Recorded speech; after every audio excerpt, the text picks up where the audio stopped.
Hello students, welcome to nursing next live your digital coaching Pathshala. मैं हूं मिथिलेश, आपकी biochemistry and nutrition faculty. So चलिए जल्दी से स्टार्ट करते हैं आज के सेशन को। आज का सेशन होगा हमारा बहुत ही ज्यादा स्पेशल।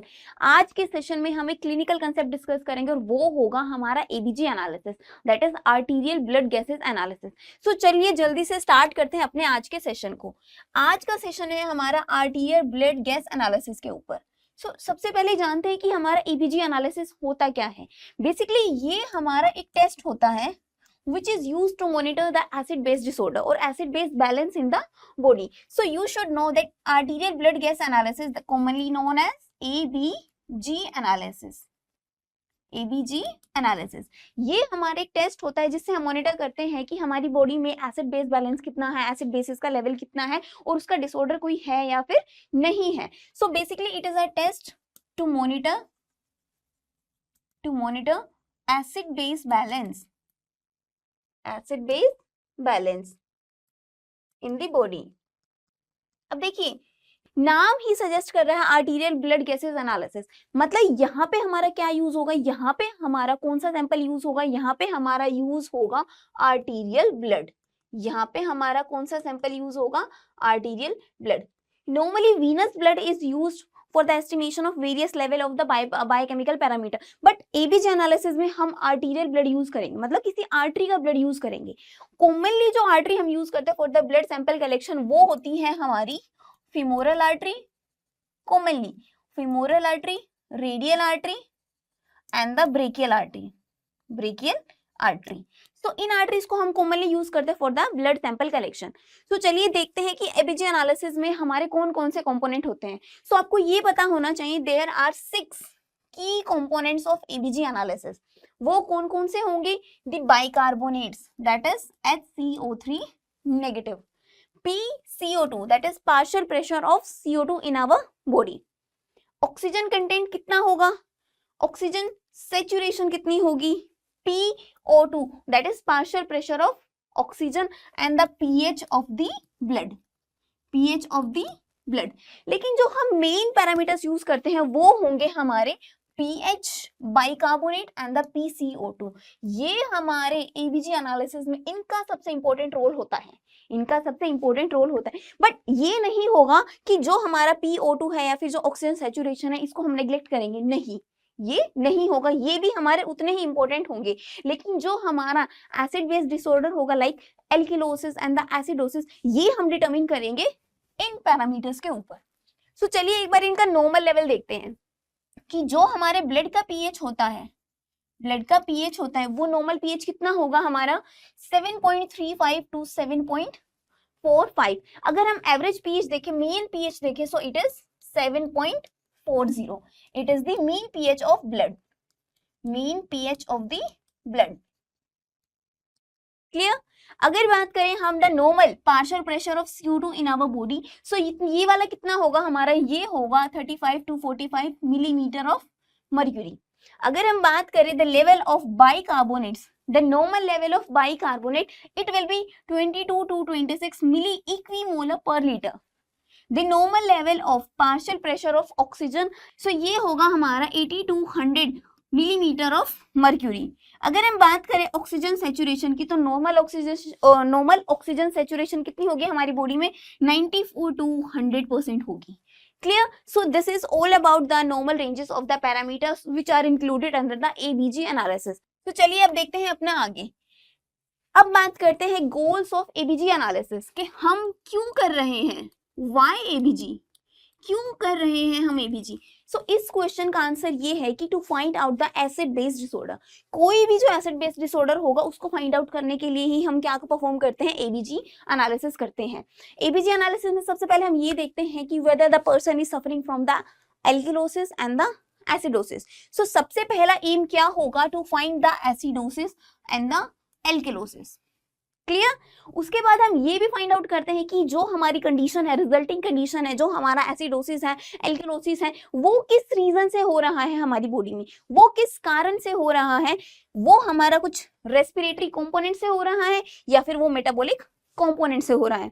अगर हम बात करें एल्केलोसिस की, सो वो एल्केलोसिस हमारी बॉडी में रेस्पिरेटरी कंपोनेंट से हो रहा है, दैट इज लंग्स, और जो हमारा एल्केलोसिस है वो हमारा मेटाबॉलिक कंपोनेंट यानी कि किडनी, उसकी वजह से हो रहा है। क्लियर? सो हम सबसे पहले ये देखते हैं एबीजी में कि हमारा एसिडोसिस है या फिर एल्केलोसिस है। उसके बाद हम ये डिटरमिन करते हैं कि ये जो हमारी कंडीशंस हैं ये रेस्पिरेटरी होंगी या फिर मेटाबॉलिक होंगी। क्लियर? उसके बाद हम ये डिटरमिन करते हैं कि जो कंडीशन है वो हमारी कॉम्पनसेटेड है, अनकॉम्पनसेटेड है या फिर पार्शियली कॉम्पनसेटेड है। Clear? So basically we have 3 aim of ABG, that is to find out the acidosis और alkalosis. The second aim is to find out the respiratory component or the metabolic component, मतलब reason और component of this, कि ये हमारा metabolic है, ये हमारा metabolic है या फिर ये हमारा रेस्पिरेटरी है। Clear? Now the next goal of ABG is to find out it is compensated, that is fully compensated, fully compensated, uncompensated और the partially compensated, ये 3 कंडीशन हम फाइंड आउट करेंगे। Clear? So this is all about the goals of ABG। अब देखिए हम बात कर रहे हैं रेस्पिरेटरी की और मेटाबॉलिक कंपोनेंट की। सो आपको ये पता होना चाहिए कि किस कंपोनेंट को हम रेस्पिरेटरी कंपोनेंट बोलेंगे और किस कंपोनेंट को हम मेटाबॉलिक कंपोनेंट बोलेंगे। सो यू शुड रिमेंबर कि जो हमारा पार्शियल प्रेशर ऑफ CO2 होगा ये होगा हमारा रेस्पिरेटरी, ये होगा हमारा रेस्पिरेटरी कंपोनेंट, क्योंकि ये हमारा लंग्स से रिलेटेड है। क्लियर? अगर हम बात करें मेटाबॉलिक होगा हमारा bicarbonate, this will be the metabolic component, and this is related with the kidney, क्योंकि किडनी ही हमारा सिक्रीशन एंड रीअब्जॉर्प्शन का काम करती है for the acidic ions, that is H positive ion, और द बेसिक आयन यानी bicarbonates ion, that is HCO3 negative. So you should remember कि जो हमारा PCO2 होगा it is associated with the lungs and it is the respiratory component. अगर हम बात करें बाइकार्बोनेट्स की, it is associated with the kidney and it is the metabolic component. जब तक आपका ये पूरा कंसेप्ट आपका क्लियर नहीं होगा आप ABG को इंटरप्रेट नहीं कर सकते। आई होप यहां तक आपको कोई भी डाउट नहीं होगा। सो चलिए अब देखते हैं कि हमारा जो अनकॉम्पनसेटेड है, फुली कॉम्पनसेटेड है या फिर पार्शियली कॉम्पनसेटेड कंडीशन होगी। सबसे पहले इन टर्म्स को समझते हैं कि हमारी बॉडी में कॉम्पनसेटेड क्या होता है, फुली कॉम्पनसेटेड कंडीशन क्या होगी और पार्शियली कॉम्पनसेटेड कंडीशन क्या होगी। देखिए मैंने आपको बताया कि we have 3 main component of the ABG analysis. वो क्या होंगे हमारे, वो होंगे हमारे सबसे पहला pH, उसके बाद हम देखेंगे PCO2, उसके बाद हम देखेंगे HCO3 नेगेटिव की कॉन्सेंट्रेशन देखेंगे। क्लियर? अब बात करते हैं अनकॉम्पनसेटेड कंडीशन की। अनकॉम्पनसेटेड कंडीशन में क्या होगा, जो pH होगा वो हमारा नॉर्मल नहीं होगा, मींस pH की जो लेवल होगी वो चेंज होगी, अगर हम बात करें PCO2 की, that is partial pressure of carbon dioxide and the bicarbonates. So इन दोनों वैल्यू में से कोई एक, लिसन केयरफुली, इन दोनों वैल्यू में से कोई एक हमारी चेंज होगी। क्लियर? एक हमारी चेंज होगी, only one will be changed. अब बात करते हैं अपना फुली कॉम्पनसेटेड की। जब हमारा फुली कॉम्पनसेटेड कंडीशन होगी उस कंडीशन में जो हमारा pH होगा वो हमारा नॉर्मल होगा, और ये जो दोनों लेवल है that is the PCO2 and the HCO3 negative concentration, ये दोनों वैल्यू हमारी चेंज होगी। So both will be changed. The next condition is the partially uncompensated। इस कंडीशन में क्या होगा, जो हमारा pH है ये हमारा नॉर्मल भी हो सकता है, ये हमारा नॉर्मल नहीं भी हो सकता। Clear? So pH will be normal और एबनॉर्मल, कुछ भी हो सकता है। जो हमारा लेवल होगा PCO2 का और बाइकार्बोनेट का, इन दोनों का लेवल भी हमारा चेंज होगा, so both will be changed. देखिए अब हम बात करें अनकॉम्पनसेटेड की, फुली कॉम्पनसेटेड की, पार्शियली कॉम्पनसेटेड की, तो आपको ये पता होना चाहिए कि ये कंडीशंस हमारी है क्या। Why we are using the compensated word here, so you should know the inter relation between the lungs and the kidney, क्योंकि लंग्स की वजह से अगर हमारी बॉडी में एसिडोसिस हो रहा है या फिर एल्किलोसिस हो रहा है, उसको हमारा किडनी कॉम्पनसेट करेगी, मतलब उसको हमारा किडनी नॉर्मल रेंज पर लेकर आएगी। अगर किडनी डिसऑर्डर की वजह से या फिर किडनी डिसफंक्शनिंग की वजह से हमारी बॉडी में एसिडोसिस हो रहा है या फिर एल्किलोसिस हो रहा है, उसको कौन करेक्ट करेगा? अब उसको करेक्ट करेगा हमारा लंग्स करेक्ट करेगा। तो इसीलिए both are compensating for each other. So इसीलिए इन कंडीशंस को हम क्या बोलते हैं? Compensated, uncompensated and the partial compensated. Clear? So एक बार जल्दी से इनके बीच में रिलेशन देखते हैं कि हमारा लंग्स और किडनी के बीच में क्या रिलेशन होता है। सबसे पहला स्टार्ट करते हैं अगर हम लंग्स की बात करें। So basically lungs is performing the two action, that is inhalation and the exhalation. Clear? देखिए मैं यहाँ पे ड्रॉ कर रही हूँ लंग्स, ये है सपोज हमारे lungs, these are the lungs. Suppose lungs is performing the hyperventilation, it is performing hyperventilation but एक चीज जो आपको याद रखनी है, एक इक्वेशन आपको याद रखनी है, वो इक्वेशन ये होगी हमारी कि जब भी हमारी बॉडी में CO2 होता है, CO2 will react with the H2O। अब किसकी फॉर्मेशन होगी हमारी बॉडी में? कार्बोनिक एसिड की फॉर्मेशन होगी। अब ये जो कार्बोनिक एसिड है ये हमारा डिसोशिएट होगा H पॉजिटिव और HCO3 नेगेटिव आयंस में। सो ये जो प्राइम इक्वेशन है, ये इक्वेशन आपको लर्न करनी है, ये इक्वेशन आपको लर्न करनी है। इस इक्वेशन के बेसिस पे आप पूरा एबीजी को इंटरप्रेट कर सकते हैं। देखिए कैसे, देखिए ये जो हमारा CO2 है, इसकी वजह से हमारी बॉडी में किसकी प्रोडक्शन हो रही है? H पॉजिटिव आयन की। और जो H पॉजिटिव आयन होती है दे आर एसिडिक आयन, मतलब जो हमारा CO2 है it is acidic gas. So you should remember कि जो हमारा CO2 होगा it is acidic gas, it is acidic gas. Clear? So जब भी हमारी बॉडी में CO2 की कंसंट्रेशन बढ़ जाएगी, पार्शियल प्रेशर ऑफ CO2 बढ़ेगा, उस कंडीशन से क्या होगा? मतलब अगर CO2 बढ़ रहा है, CO2 का बढ़ना मतलब H पॉजिटिव आयन का बढ़ना मतलब एसिडोसिस। मतलब आपको याद रखना है कि जब भी हमारी बॉडी में PCO2 बढ़ेगा उसकी वजह से हमारी बॉडी में एसिडोसिस होगा। क्लियर? अगर हमारी बॉडी में PCO2 डिक्रीज होगा, एसिड कम हो रहा है, इसका मतलब क्या है? बेस बढ़ रहा है, उस कंडीशन में क्या होगा? हमारी बॉडी में एल्किलोसिस होगा। क्लियर? सो ये वाला क्या हुआ हमारा? ये हुआ हमारा रेस्पिरेटरी कंपोनेंट। ये वाला क्या हुआ हमारा? Respiratory component. अब बात करें अगर हम अपना दूसरा कंपोनेंट की, जो कि क्या होगा हमारा मेटाबॉलिक कंपोनेंट, वो होगा हमारा HCO3 negative, that is bicarbonate ion. अगर हमारी बॉडी में बाइकार्बोनेट आयन का कंसंट्रेशन बढ़ेगा, उनका लेवल बढ़ेगा, तो क्या होगा? उससे एल्किलोसिस होगा, because they are basic in nature. अगर इनका लेवल कम होगा उसकी वजह से क्या होगा? हमें एसिडोसिस होगा। Clear? So you should remember कि जो हमारा CO2 है it is a acidic gas which is responsible for the production of H positive ions in our body। अब देखते हैं अपना इनके बीच में क्या रिलेशन होगा। उस इक्वेशन को समझना बहुत जरूरी था इस कंसेप्ट के लिए। देखिए जब भी हमारी जो लंग्स है, whenever lungs are performing the hyperventilation, hyperventilation से क्या हो रहा है? हमारी बॉडी से CO2 बहुत ज्यादा निकल रही है। अगर हमारी बॉडी से ज्यादा CO2 का रिमूवल होगा, उससे क्या हुआ? There will be decreased level of PCO2, decreased level of PCO2। जब भी हमारी बॉडी में CO2 डिक्रीज हो रहा है, मतलब एसिड कम हो रहा है। एसिड का कम होना मतलब इंक्रीज इन pH, क्योंकि हमारी बॉडी में बेसिसिटी बढ़ रही है तो ब्लड का pH बढ़ेगा। यहाँ पे क्या हुआ? अब हमारा यहाँ पे हुआ जी हमारा एल्किलोसिस। यहाँ पे क्या हुआ हमारा? एल्किलोसिस। अब ये जो pH हमारा इंक्रीज हुआ, it will be corrected by the kidney, it will B compensated by the kidney. चलिए जी मैं बनाती हूँ किडनी। सपोज ये है हमारी kidney, these are the kidney. अब देखिए pH हमारी बॉडी में बढ़ गया है, एल्किलोसिस की कंडीशन हुई। अब किडनी कैसे उसको करेक्ट करेगी? किडनी ने देखा कि हमारी बॉडी में बेस बढ़ गए हैं, क्योंकि हमारी बॉडी में pH बढ़ गया है। क्लियर? जब भी हमारी बॉडी में pH बढ़ रहा है, मतलब बेस बढ़ रहे हैं, अब क्या करेगी किडनी? किडनी क्या करेगी?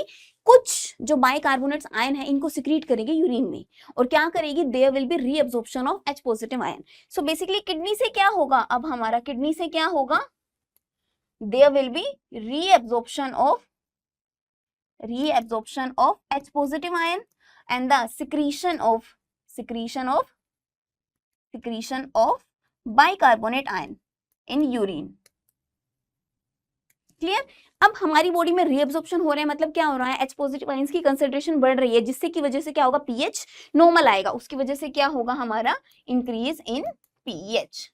अब हमारी बॉडी में पीएच नॉर्मल आया, किसने कॉम्पनसेट किया यहाँ पे? हमारा किडनी ने कॉम्पनसेट किया।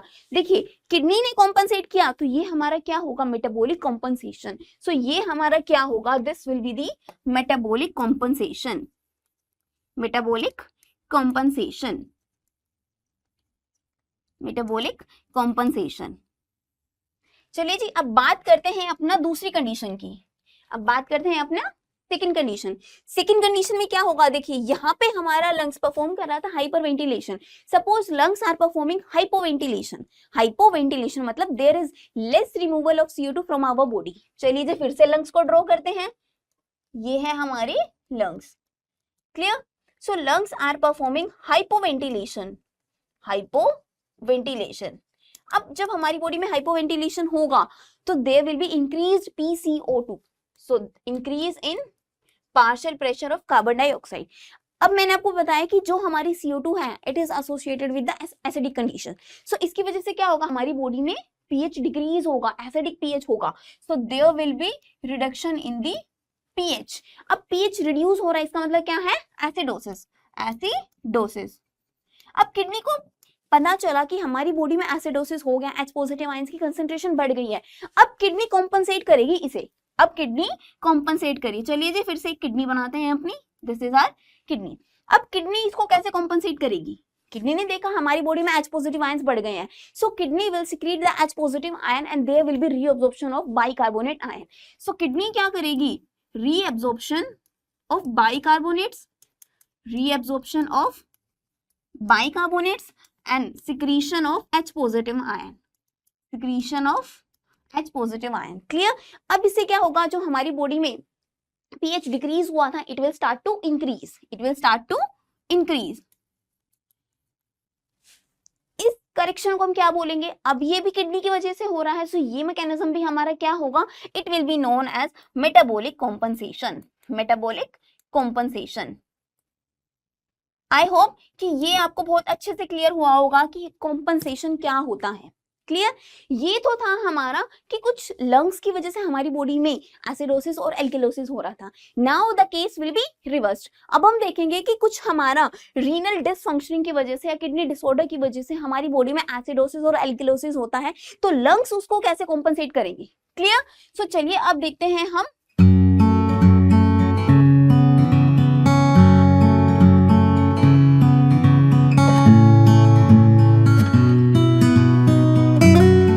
लंग्स का compensation, that is respiratory compensation, clear? चलिए जी फिर से एक बार ड्रॉ करते हैं अपनी किडनी को। Suppose this is kidney. Due to some kidney dysfunctioning और renal dysfunctioning kidney is unable to reabsorb bicarbonates, मतलब इनका हमारी बॉडी से सिक्रीशन हो रहा है। अगर हमारी बॉडी से बाइकार्बोनेट्स का सिक्रीशन हो रहा है, इसका मतलब क्या है? बेस बाहर जा रहा है हमारी बॉडी में, और अगर बेस का रिमूव हो रहा है तो क्या इंक्रीज हो रहा है हमारी बॉडी में? एसिड इंक्रीज हो रहा है, clear? So there will be decreased reabsorption of bicarbonates and there will be increase in pH। अगर हमारी बॉडी में pH इंक्रीज होगा उस कंडीशन को हम क्या बोलेंगे? एसिडोसिस। उस कंडीशन को हम क्या बोलेंगे जी? एसिडोसिस। अब लंग्स को पता चला कि हमारी बॉडी में एसिडोसिस हो रहा है, अब लंग्स कैसे कॉम्पनसेट करेंगे? CO2 क्या थी? हमारी एसिडिक गैस थी। तो अब क्या होगा हमारी बॉडी में? इस H पॉजिटिव को रिमूव करने के लिए there will be hyperventilation, there will be hyperventilation. चलिए जी ड्रॉ करते हैं अब अपने लंग्स को। ये आ गए हमारे लंग्स, क्लियर? अब लंग्स क्या करेंगे? They will perform hyperventilation, hyperventilation. अब जब हमारी बॉडी से हाइपरवेंटिलेशन होगा so there will be reduced PCO2 and pH क्या होगा? फिर हमारा नॉर्मल होगा, क्लियर? अब यहाँ पे हमारा लंग्स कॉम्पनसेट कर रहे हैं, सो इसको हम क्या बोलेंगे? This will be known as respiratory compensation. It will be known as respiratory compensation, respiratory compensation. I hope इसमें आपको कोई भी डाउट नहीं होगा। अब दूसरा केस देखते हैं। अब हम दूसरा केस देख, first kidney is unable to reabsorb bicarbonates, मतलब वो बाइकार्बोनेट्स को ज्यादा सिक्रीट कर रही थी, क्लियर? अब केस देखते हैं कि जब हमारी बॉडी से H पॉजिटिव आयंस का ज्यादा सिक्रीशन कर रही है kidney, clear? So kidney, when the kidney, suppose they are the kidney, they are kidney, whenever there is increased secretion of H positive ion and decreased reabsorption of HCO3 negative. तो अब हमारी body से H positive ion का ज्यादा secretion हो रहा है और बेस की रिटेंशन है, तो इस कंडीशन में क्या होगा, इस कंडीशन में होगा हमें एल्किलोसिस। इस कंडीशन में क्या होगा जी, हमारा एल्किलोसिस। एल्किलोसिस मींस इंक्रीज इन पीएच। अब हमारे लंग्स को पता चला कि हमारी बॉडी में एल्किलोसिस हो रहा है, हमारी बॉडी का पीएच बढ़ रहा है। अब लंग्स इसको कॉम्पनसेट करेंगे, कैसे कॉम्पनसेट करेंगे देखते हैं। अब लंग्स को पता चला हमारी बॉडी में एल्किलोसिस हुआ है, अब क्या होगा, लंग्स विल परफॉर्म हाइपोवेंटिलेशन मतलब there will be increase in PCO2। Clear, there will be increase in the PCO2। अब मैंने आपको बताया कि जो हमारा CO2 है it is associated with the acidic condition. So अगर हमारी बॉडी में CO2 की रिटेंशन ज्यादा होगी उससे क्या होगा, pH हमारा इंक्रीज होगा। सो इंक्रीज इन pH, यहाँ पे हमारा ये लाइन मैं फिर से रिपीट कर रही हूँ। अब क्या होगा हमारी बॉडी में होगा there will be decrease in the pH, there will be decrease in the pH। क्लियर, अब यहाँ पे हमारा लंग्स ने कॉम्पनसेट किया, सो ये वाला मैकेनिज्म भी हमारा क्या होगा, this will be respiratory compensation. I hope कि आपको अब इसमें कोई भी डाउट नहीं होगा, this is very clear to you. Clear, अब चलिए देखते हैं कि कुछ एग्जांपल्स देखते हैं कि हम एबीजी को कैसे इंटरप्रेट कर सकते हैं। हमें कुछ वैल्यूज गिवन है, we have to find out the acidosis और द एल्किलोसिस।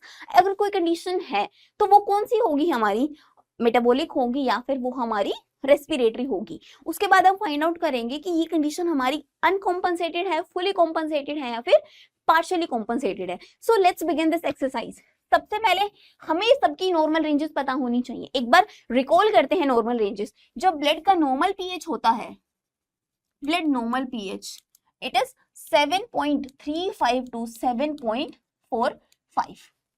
क्लियर, अगर हमारा पीएच 7.35 से कम होगा उस कंडीशन को हम क्या बोलेंगे, एसिडोसिस। ये कंडीशन हमारी कौन सी होगी, एसिडोसिस।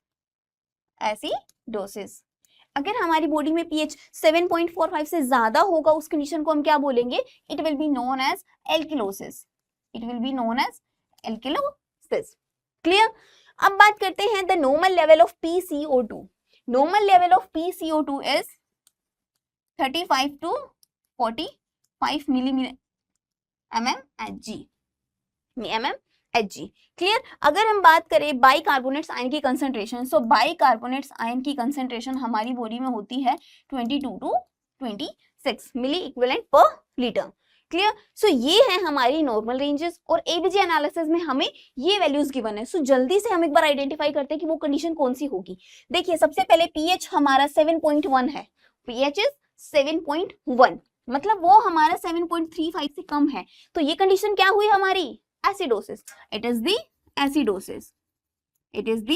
एसिडोसिस। अब चलिए देखते हैं the level of PCO2। PCO2 की वैल्यू गिवन है हमें 54।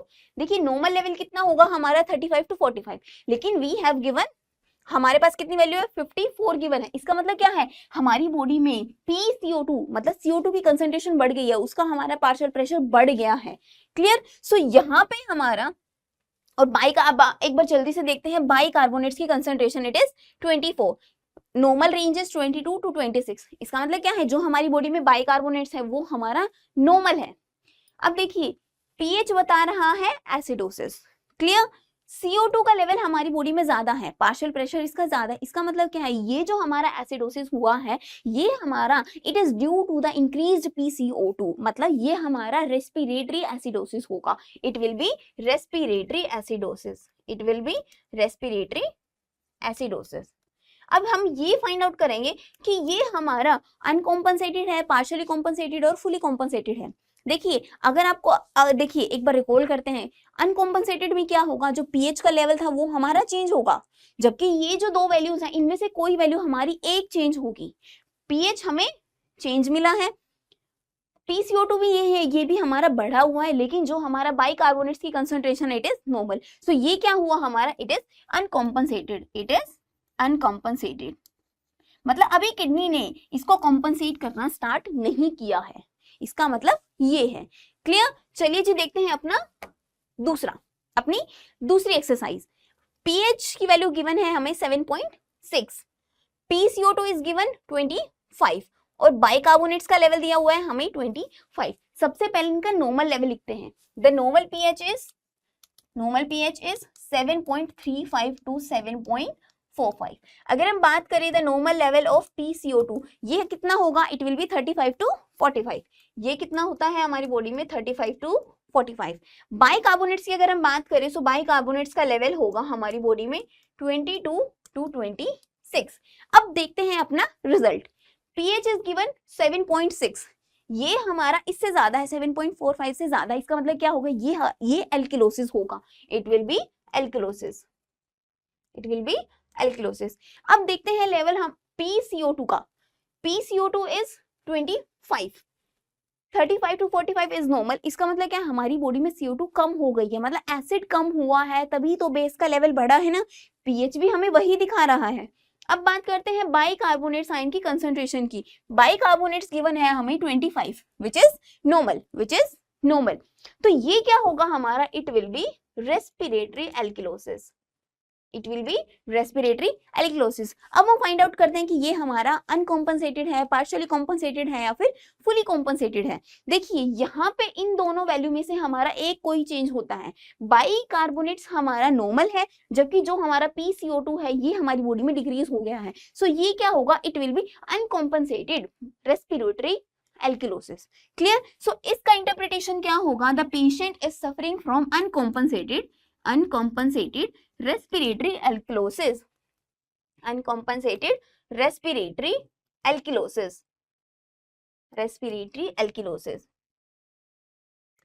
clear? अब देखते हैं अपना तीसरा, the third exercise. The pH given is 7.1, PCO2 की कंसंट्रेशन दी गई है हमें 41 और बाइकार्बोनेट्स की कंसंट्रेशन है हमारे पास 19।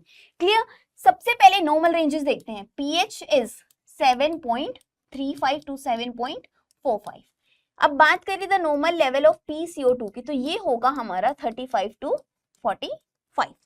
अगर हम बात करें the normal level of bicarbonates ion, तो इनकी कंसंट्रेशन कितनी होगी, इसका होगा हमारा 22 टू 26। अब जल्दी से रिजल्ट देखते हैं। pH is 7.1, pH is 7.1, ये हमारा कम है, इसका मतलब क्या है, the resulting condition is acidosis, it is the acidosis, it is the acidosis. अब देखते हैं नेक्स्ट, PCO2 का लेवल कितना है हमारे पास, 41, मतलब ये हमारा नॉर्मल है। अब देखते हैं बाइकार्बोनेट्स की कंसंट्रेशन, दैट इज 19। अब बाइकार्बोनेट्स हमारी बॉडी में कम हुआ है। Bicarbonates they are basic ions. जब बेस हमारी बॉडी में कम हुआ, इसका मतलब क्या है, एसिडिक कंडीशंस आ रही हैं, जो कि हमारा पीएच भी बता रहा है कि हमारी बॉडी में एसिडोसिस है। क्लियर? ये किसकी वजह से हुआ हमारी बॉडी में, due to the reduced level of bicarbonate, due to the reduced level of bicarbonate. तो ये हमारी कंडीशन कौन सी होगी, it will be the metabolic acidosis, it will be the metabolic acidosis. अब एक बार ये देखते हैं कि ये हमारा कॉम्पनसेटेड होगा या फिर फुली कॉम्पनसेटेड होगा या पार्शियली कॉम्पनसेटेड होगा।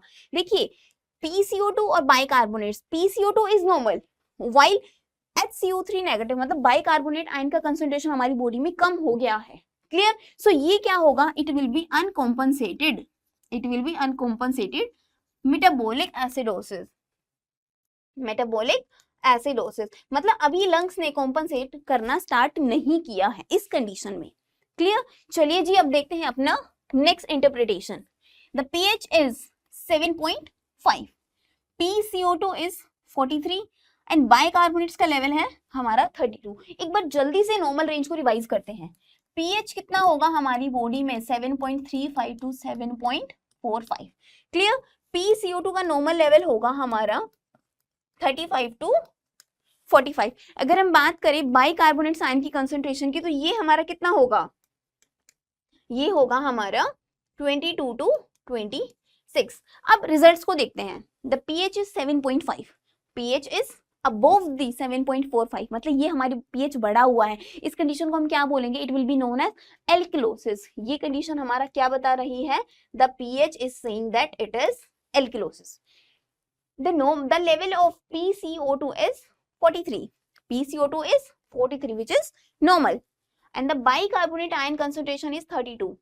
22 to 26 is normal and 32 is more than the normal. इसका मतलब क्या है, मेटाबॉलिक कंडीशन की वजह से हमारी बॉडी में एल्किलोसिस हुआ है। क्लियर? सो ये क्या होगा हमारा मेटाबॉलिक, ये क्या होगा हमारा मेटाबॉलिक। अब देखिए जो PCO2 है हमारा 35 to 45, इट इज नॉर्मल, मतलब ये क्या है, इट इज अनकॉम्पनसेटेड, कि ये लंग्स ने अभी कॉम्पनसेट करना स्टार्ट नहीं किया है। क्लियर? सो ये क्या होगा, ये कंडीशन होगी हमारी अनकॉम्पनसेटेड मेटाबॉलिक एल्किलोसिस, मेटाबॉलिक एल्किलोसिस। क्लियर? ये एक्सरसाइज हम इसीलिए कर रहे हैं ताकि आपको ईबीजी की इंटरप्रिटेशन बहुत अच्छे से आ जाए। चलिए जी देखते हैं अब अपना next. The next we have given pH is 7.26, PCO2 is 33 and the bicarbonate level is 19। एक बार फिर से जल्दी से अपना नॉर्मल रेंजेस को रिवाइज करते हैं। The pH, normal pH of blood is 7.35 to 7.45। अगर हम बात करें the normal level of PCO2 की, इसका नॉर्मल लेवल कितना होगा, इसका होगा हमारा 35 टू 45। अगर हम बात करें बाइकार्बोनेट्स आयन की कंसंट्रेशन की, so it will be 22 to 26। अब देखते हैं अपने रिजल्ट्स को। pH इज 7.26, मतलब क्या है, pH हमारी बॉडी में कम है, so pH is saying that the condition is acidosis, it is the acidosis, it is the acidosis. अब बात करते हैं PCO2 की, that is 33 and normal is 35 to 45। इसका मतलब क्या है, हमारी बॉडी में the partial pressure of CO2 it is decreased, तो ये क्या हुआ हमारा, कम हो गया है। अब एक बार बेस का लेवल देखते हैं। HCO3 नेगेटिव का लेवल कितना है हमारा, 19 है। HCO3 नेगेटिव का लेवल हमारा कम हो गया है। देखिए जब एसिड कम हो रहा है, एसिड का कम होना मतलब क्या है, बेसिक कंडीशन का बढ़ना। अगर हमारे बॉडी में बेस कम हो रहा है, इसका मतलब क्या है, एसिड कंडीशन का बढ़ना। सो यहाँ पे हमारा PCO2 इज 33, PCO2 इज 33, मतलब हमारी बॉडी में CO2 एसिड से रिलेटेड है, CO2 का कम होना मतलब बेस का बढ़ना, और यहाँ पे हमारा जो बेस है दैट इज HCO3 नेगेटिव, इसकी कंसेंट्रेशन हमारी कम हो गई है, और बेस का कम होना मतलब एसिड का बढ़ना। सो ये जो हमारी कंडीशन होगी, बहुत ध्यान से सुनना, ये जो हमारी कंडीशन होगी, don't be confuse with these two level, क्योंकि दोनों लेवल हमारे चेंज हैं, दोनों लेवल ही चेंज है। CO2 का कम होना मतलब बेसिक कंडीशन आना, pH बोल रहा है एसिडोसिस है। सो और अगर हमारा बाइकार्बोनेट का लेवल भी कम हो रहा है, इसका मतलब क्या है, it is metabolic acidosis, it is metabolic acidosis, it is metabolic acidosis. अब एक बार कॉम्पनसेशन को देखते हैं। मैंने आपको बताया था कि जो हमारा कॉम्पनसेटेड होगा उसमें हमारा pH लेवल नॉर्मल होगा। क्या यहाँ पे pH लेवल नॉर्मल है? नहीं। अब देखिए जो PCO2 है इसका लेवल भी चेंज है, जो HCO3 नेगेटिव है इसका लेवल भी हमारा चेंज है। सो ये क्या होगा हमारा, it will B partially compensated metabolic acidosis, it will be the partially compensated, it will be partially compensated, partially compensated। fully compensated कब होता, जब हमारा pH नॉर्मल रेंज में होता। क्लियर? अब देखते हैं अपना नेक्स्ट कंडीशन। देखिए pH इज 7.3, PCO2 हमें 56 गिवन है, बाइकार्बोनेट्स की कंसंट्रेशन हमें 30 गिवन है। एक बार फिर से नॉर्मल लेवल लिखते हैं, क्योंकि बिना नॉर्मल लेवल किए हम इस क्वेश्चन को सॉल्व नहीं कर पाएंगे। सो you should know the normal level of each parameter. The normal level of blood pH it is 7.35 to 7.45। PCO2 is 35 to 45। अगर हम बात करें HCO3 नेगेटिव की, इसका नॉर्मल लेवल कितना होगा हमारा 22 to 26। अब एक बार जल्दी से अपने लेवल्स को देखते हैं। pH इज 7.3, मतलब pH बोल रहा है it is the acidic condition, that is acidosis, it is acidosis. PCO2 that is 56, मतलब ये हमारी बॉडी में बढ़ गया है, मतलब क्या है हमारा, कुछ रेस्पिरेटरी कंडीशन की वजह से हो सकता है। अब एक बार नेक्स्ट लेवल भी देखते हैं। द बाइकार्बोनेट इज 30, ये भी हमारे बॉडी में बढ़ा हुआ है। देखिए दोनों का लेवल बढ़ा हुआ है, सो इस चीज को एक बार क्लियर करते हैं कि जब भी हमारी दोनों बढ़े हुए हैं, PCO2 is increasing, CO2 acidic condition से रिलेटेड है। अगर CO2 बढ़ रही है मतलब हमारी बॉडी में एसिड बढ़ रहा है, और pH भी हमें यही बता रहा है कि जो हमारी बॉडी है उसमें हमारा एसिडोसिस हो गया है। अगर हमारी बॉडी में बाइकार्बोनेट बढ़ रहे हैं मतलब बेस बढ़ रहा है हमारी बॉडी में, और बेस का बढ़ना मतलब एल्किलोसिस। सो हमें मेटाबॉलिक नहीं है, हमें रेस्पिरेटरी एसिडोसिस है। Clear? So don't be confuse with these two level कि दोनों अगर बढ़ रहे हैं तो आप इसमें कंफ्यूज होगे नहीं, आपको पीएच देखना है। पीएच बता रहा है कि एसिड है, और एसिड कब होगा? जब हमारी बॉडी में CO2 बढ़ेगी, एसिड हमारी बॉडी में CO2 बढ़ेगा। सो ये क्या होगा हमारा? It will be respiratory acidosis, it will be respiratory acidosis, it will be respiratory acidosis. अब चलिए जी देखते हैं अपना next condition. The pH is given here is 7.42। यहाँ पे हमें PCO2 गिवन है हमारा 31 और बाइकार्बोनेट्स की कंसंट्रेशन दी गई है हमें 20। एक बार नॉर्मल लेवल को रिवाइज करते हैं। The pH is 7.35 to 7.45।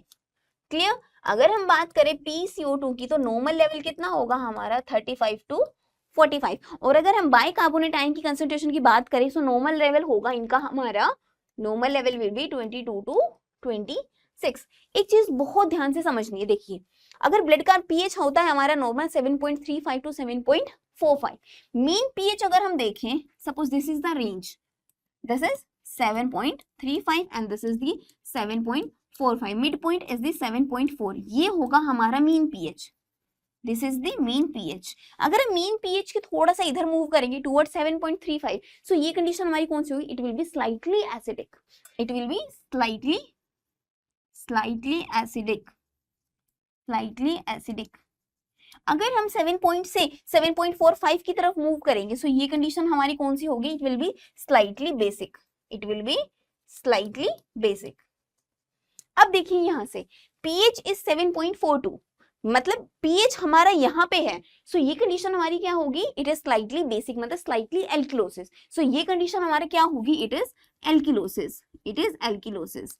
अब normal level of PCO2 is 35 to 45, यहाँ पे हमें 31 गिवन है, मतलब हमारी बॉडी में CO2 कम हो रही है, और CO2 का कम होना मतलब एसिड का कम होना मतलब बेस का बढ़ना। यहाँ पे हमारी कंडीशन क्या हो रही थी? एल्किलोसिस, CO2 का लेवल भी कम हो रहा है, मतलब ये हो सकता है। अब नेक्स्ट देखते हैं, नेक्स्ट दिया हुआ है हमें बाइकार्बोनेट्स दैट इज 20, और 20 क्या है हमारा? बेस का लेवल भी कम हो गया है। अब क्या हो रहा है? देखिए एसिड का कम होना मतलब बेस का बढ़ना, एसिड का कम होना मतलब बेस का बढ़ना, ये बोल रहा है हमें एल्किलोसिस। क्लियर? सो ये हमें सिग्निफाइंग कर रहा है कि हमारी बॉडी में पीएच बढ़ गया है। अगर हम बात करें बाइकार्बोनेट्स की, इसका इनका कंसंट्रेशन हमारा कम हो गया है, और अगर बेस का कम होना मतलब एसिड का बढ़ना, एसिड का बढ़ना। क्लियर? सो ये हमारा क्या होगा? ये हो रहा है हमारा alkalosis. It is due to the reduced level of PCO2। Clear? So it is the respiratory, it is the respiratory alkalosis, it is the respiratory alkalosis। I hope this is very clear to you। I hope कि अब आपको ABG analysis में कोई भी doubt नहीं होगा। Thank you so much for watching the session।